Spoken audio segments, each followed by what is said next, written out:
क्या अंतर जातीय एक गांव में उसका नहीं, एक गांव में एक गुआंड में छोड़ के और उसको एक गुआंड का कितना एरिया है? गुआंड का एरिया तो लगते गांव जो सीम लागे गांव है वो तो भाईचारा हो जाता का कितना का आपस में, तो इसको छोड़ के बाकी कहीं करो, उसमें कोई दिक्कत ही नहीं। इस बात जब किसान आंदोलन चला तब आप चेयरमैन थे, तो चेयरमैन पद से आपने फिर इस्तीफा दे दिया। हाँ, मैं जब ये कोरोना काल में थे, हमें कोरोना काल में फिर तीनों कानून लागू कर दिए। कोरोना की वजह से हमने वो से वैसे प्रधान को क्या कह रहे हैं, चेयरमैन ने इस्तीफा दे दिया। फिर किसान आंदोलन में हम शामिल हो गए।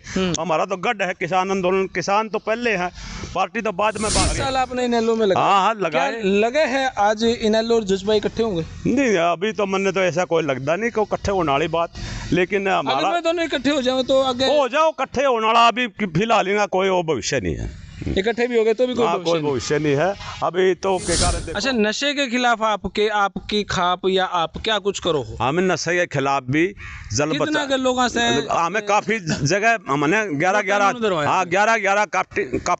कमेटी बनाई है और नशे के खिलाफ उत्तरी भारत में सारी खापों में हम जब जाते हैं तो हम नशे के खिलाफ बिल्कुल पूरा तरह से प्रचार कर रहे हैं। और उसके साथ साथ हमने पर्यावरण बचाने के लिए, जल बचाने के लिए पेड़ पौधे भी लगवाए हैं हम खुद भी। तो सारे भैया ना भाई मेरी राम राम, मैं जगदीप शर्मा स्टेप अप जे सर यूट्यूब चैनल पर आपका स्वागत करता हूं। इस टाइम भाई बहुत शानदार एक इंटरव्यू आपके सामने दिखाया जाएगा और सवाल मैंने खैर कुछ लिख रखे हैं और आपको मैं एक महल दिखा दूं। अगर मैं बाहर से इसको दिखाता तो शानदार था, जितना पास आ जाऊँ उतना महल थोड़ा सा कम दिख पावा।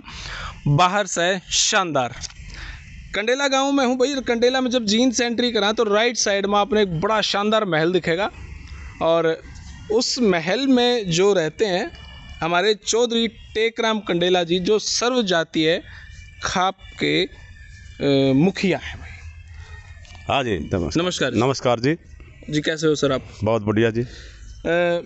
आपका बहुत ज़्यादा बड़े स्तर पर आपका नाम सुना जी। और 1980 से मेरे ख्याल से आप किसान यूनियन आपने तैयार भी करी और इस पर आप काम भी कर रहे हो। हाँ, 1980 में जब मांगेराम मलिक हरियाणा प्रदेश के अध्यक्ष होते थे, मैं उसका महासचिव होता था जी। तो महेंद्र सिंह टिकैत ने जब 1980 में मेरठ की कमिश्नरी में जो धरना लगा 7 दिन के लिए, उसमें हमें पूरा योगदान दिया। हरियाणा से काफ़ी लोग गए थे, तो उससे हमने शुरुआत करी थी किसानों की। और उसके बाद मैं फिर जल्दी ही उसके बाद मैं गाँव के सरपंच बनागा, 2-3 योजना गाँव का सरपंच रहा। तो उसमें हमने खाप पंचायतों में 30 साल से काम कर रहे हैं। मतलब 1980 में पहली बार इस टाइप की शुरुआत हुई थी किसानों को लेकर? हाँ जी, 1980 में इस प्रकार की शुरुआत शुरू से हुई थी। तो उसमें हमने किसानों के लिए शुरुआत जोड़ी थे उस टाइम। अच्छा, मैं आपके महल में घूमने लग रहा था, ये आपने क्या लगवा रखे? ये देखो जिस तरह रोडों के ऊपर पानी आ जाता है, ये अंडरग्राउंड वो लगा दिया हमने बस ताड़ी पानी, ताकि रोड भी ना टूटे और पानी जो मकान का जो ग्राउंड का पानी नीचे चला जाए। बारिश का सारा पानी पूरे मकान का छत कर कोई से कोण का आड़ा जिसका आपता है तो सर रोड नहीं खराब होता? रोड नहीं खराब होता है। जी जी जी। देखो भाई, ये पैसा नहीं, सिर्फ दिमाग भी लगा रखा है इतना शानदार भाई, हर चीज़ को यूटिलाइजेशन। तो अभी टेकराम कंडेला जी से पहला ही सवाल पूछ ले वहाँ बाबूजी, जब इलेक्शन आवा है तो आपके पास इनेलो भी आ जावे, जेजेपी भी आ जावे, कांग्रेस भी आ जावे, भाजपा भी आ जावे। हाँ जी। तो आप के शब्द सवालों का जवाब के दो हो?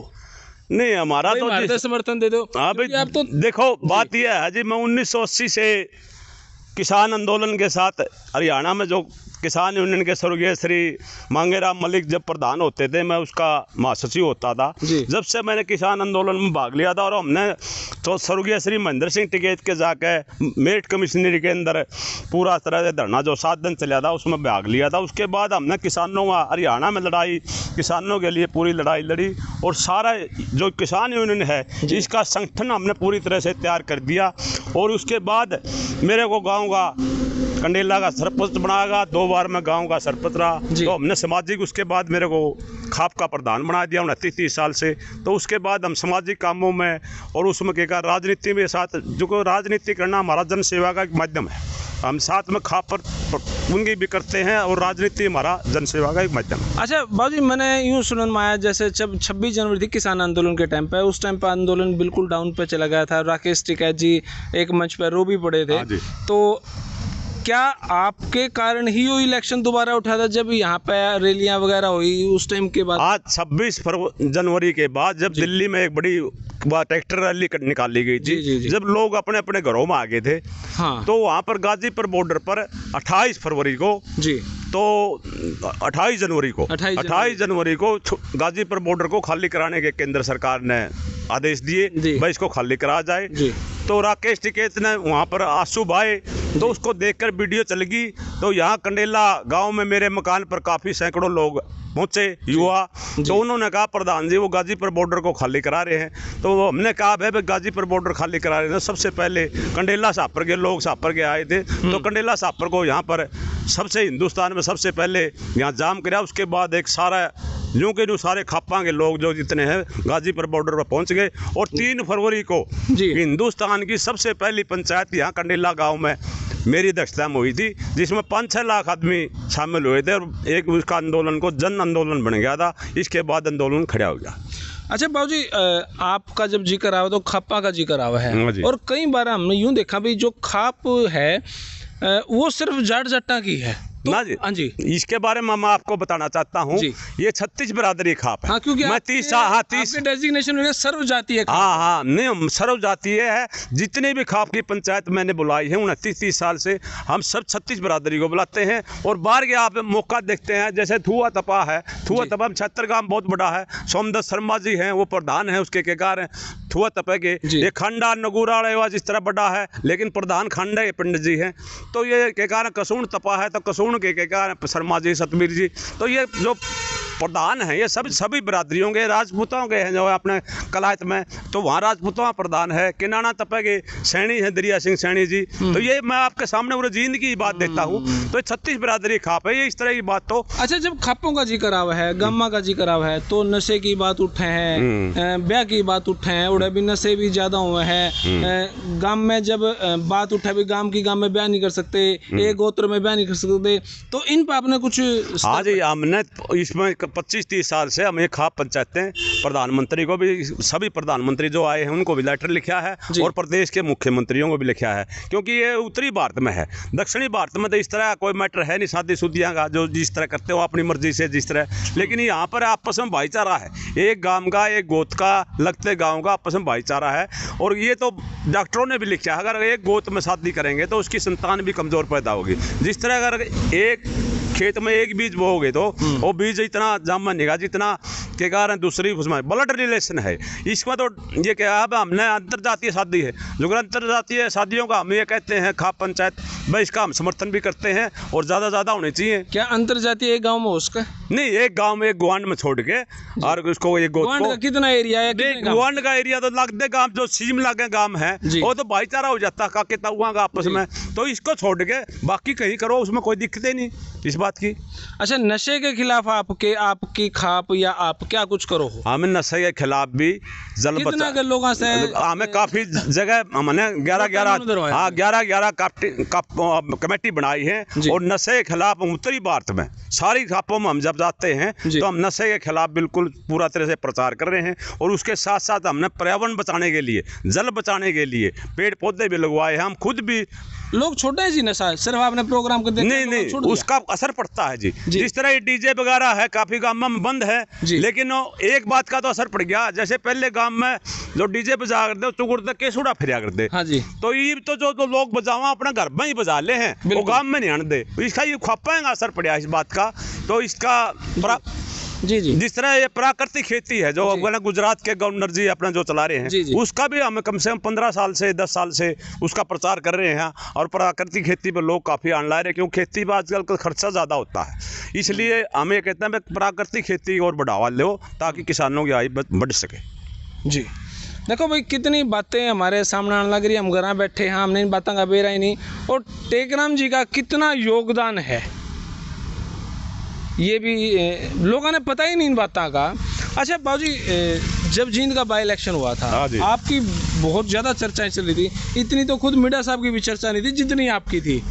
क्या आपको खट्टर साहब ने ये कहा था कि भाई आपने टिकट दे देंगे, इलेक्शन लड़ लियो? देखो जीत में अहम योगदान तो था ही आपका। देखो बात ये है जी, जब यहाँ पर सीट खाली हो गई थी, जी। स्वर्गीय श्री अपना हरिचंद मिड्डा जी हमारे इनेलो के थे, मैं भी इनेलो में था 30 साल तो आप इनेलो में रहे। 30 साल 35 साल इनेलो में रहा, जी। तो उनको टिकट दे दी, उनको हम जिता कर दे, पार्टी के नाम से भी जिता कर दे, वैसे भी मदद कर दे, वो स्वर्ग से धार के सीट खाली होगी।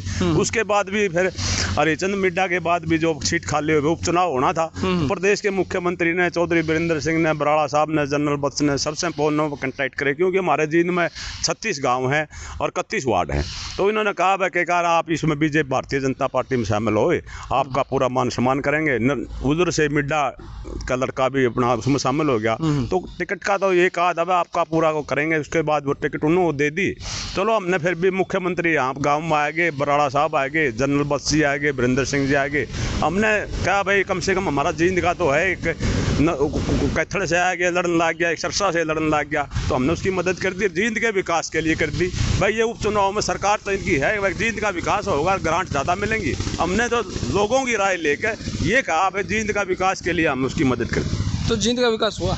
जींद का विकास देखो काफ़ी जगह जो कुछ तो उसका असर तो पड़ा है, लेकिन जींद का विकास के लिए तो सरकार जिम्मेवार है। ये बात का तो एमएलए है, स्थानीय एमएलए है, उसने करना चाहिए जो मांगे। जो जींद में काफ़ी जब बड़ी परेशानी है, गलियों में सारा पानी भरा पड़ा है, लेकिन जींद का हमने तो जींद का विकास के लिए दिया था। अच्छा बाबूजी, एक सवाल है, जब किसान आंदोलन चला तब आप चेयरमैन थे, तो चेयरमैन पद से आपने फिर इस्तीफा दे दिया। हाँ, मैं जब ये कोरोना काल में थे, हमें कोरोना काल में फिर तीनों कानून लागू कर दिए। कोरोना की वजह से हमने वो से वैसे प्रधान को क्या कह रहे हैं, चेयरमैन ने इस्तीफा दे दिया। फिर किसान आंदोलन में हम शामिल हो गए।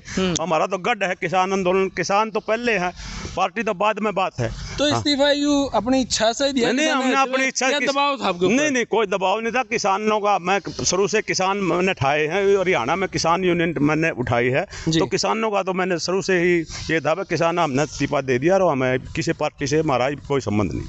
अच्छा, अब जो आप किसी भी पार्टी से नहीं हैं, हाँ जी, लेकिन इनेलो में आप इतने साल रहे, 30 साल, हाँ जी, आधी उम्र से भी ज्यादा आपने लगा दी इसमें। हाँ जी। तो अब क्या इनेलो से फोन वोन आ जाए, मैं बाबूजी आ जाओ? फोन तो बात ये है जी, सभी पार्टियों के आते हैं। अब कौन से भारतीय जनता पार्टी के भी आवे हैं, कांग्रेस के भी आवे हैं, आम आदमी के भी आवे हैं, इनेलो वाले के भी आवे हैं। वो तो लोग फैसला करेंगे जब इकट्ठे हो गए। अगर कोई आगे की कोई राजनीति बनानी है तो टाइम लगेगा, अभी बतला के ही करेंगे सारे। 30 साल आपने इनेलो में लगा? हाँ, लगाए लगे है। आज इनेलो और जज्बा इकट्ठे होंगे? नहीं, अभी तो मैंने तो ऐसा कोई लगता नहीं कि इकट्ठे होने वाली बात, लेकिन अगर मैं दोनों इकट्ठे हो जाऊं तो आगे हो जाओ। इकट्ठे होने वाला अभी फिलहाल इनका कोई वो भविष्य नहीं है। इकट्ठे भी हो गए तो भी कोई भविष्य नहीं है अभी तो। के कारण देखो, हम तो हमारा तो राष्ट्रीय जन कल्याण मंच है। हमने तो पंजाब, उत्तर प्रदेश, हरियाणा, हिमाचल, महाराष्ट्र, आसाम, कई जिले में सारा गठन कर रखा है जन कल्याण मंच का। हरियाणा में भी सारा मंच का गठन है। हम तो सारा बतला के ही कोई सारे मीटिंग बुला कर उसके बारे में अगला फैसला लें। अब आने वाले आगे समय में क्या कुछ आपका प्लान है? कौन सी पार्टी में जाना है? विधायक, एमपी इलेक्शन क्या लड़ना है? देखो बात यह है जी, अभी तो लोग फैसला करेंगे। हमें अभी तक हमारा कोई, हम तो सामाजिक उसमें काम कर रहे हैं। जो किसानों का, मजदूरों का, गरीब आदमी की जो मदद करनी है, जींद में अगर कोई में काम होता है तो सब लोग हमारे पास आते हैं, हमारे प्रकार की मदद करते हैं। चाहे कोई किसी प्रकार का भी कोई काम हो, जिस तरह पिंडारा का जो नेशनल हाईवे था वो ठेकेदार छोड़ के चले आएगा। मैंने उपायुक्त महोदय को कहा, उन्होंने चिट्ठी भी लिखी है भाई इनको कहा ये रोड बना जाओ। इनका रोड अभी टूटा पड़ा है, वो कंपनी वाले वो बना के नहीं गए। तो काफ़ी जगह जिस तरह यार एक चीज़ के लिए गरीबों की मदद करते हैं जी। अब आगे की राजनीति का क्या? आगे की राजनीति का तो बारे में तो लोग फैसला करेंगे इकट्ठे होकर। लोग जब तय होगा तो हमारे जो दूसरी स्टेटों के भी आदमी आएंगे, हरियाणा के भी सारे, अगर कोई फैसला लेंगे तो फैसला मान्य होगा। कंडेला में आपका इतना नाम है, कंडेला को लेके क्या? नहीं, कंडेला सारा कोई प्लान, कोई विकास अभी कोई प्लान विकास कंडेला के लिए हमारा ये है, हमने खाप पंचायत का चबूतरा बनाया हुआ है, वो चल रहा है, काम उसका चल रहा है। हमने उपायुक्त महोदय को फिरनी के लिए लिखा है भाई यहाँ गाँव की फिरनी कच्ची पड़ी है, तालाबों में पानी सड़ा पड़ा है, CSC है, और इस प्रकार के जो काफ़ी काम है हमने उपायुक्त महोदय को, डिप्टी CM को दिए हैं। देखो अभी इसके पंचायत के चुनाव के बाद क्या होता है, अभी ये मांग रखी है हमने। बहुत बहुत शुक्रिया सर, धन्यवाद। बहुत बहुत शुक्रिया भाई। ये हैं टेकराम कंडेला जी, और इनसे जो मेरे पास कुछ सवाल थे उनके जवाब ले लिए। बहुत सारी चीज़ें जो ऐसी थी जो आम आदमी पता ही नहीं, बस यूँ है भाई गांव के हैं, टेकराम जी हैं, यूँ था। हम जीन से तो हमने ही नहीं बिरा था, लेकिन आज बहुत सारी चीज़ों का जो सवाल थे 2-4 पूछे और अच्छा लगा भाई। आप अपनी राय कमेंट बॉक्स में ज़रूर दें कि कंडेला खाप के सर्वजातीय खाप के प्रधान हमारे टेकराम जी के बारे में आपको क्या पर्सनल जानकारियाँ भी रहे, कमेंट बॉक्स में राय दें ताकि वो सवाल नेक्स्ट इंटरव्यू में पूछे जाए। तब तक के लिए धन्यवाद। जय हिंद, भारत माता की जय। Thank you.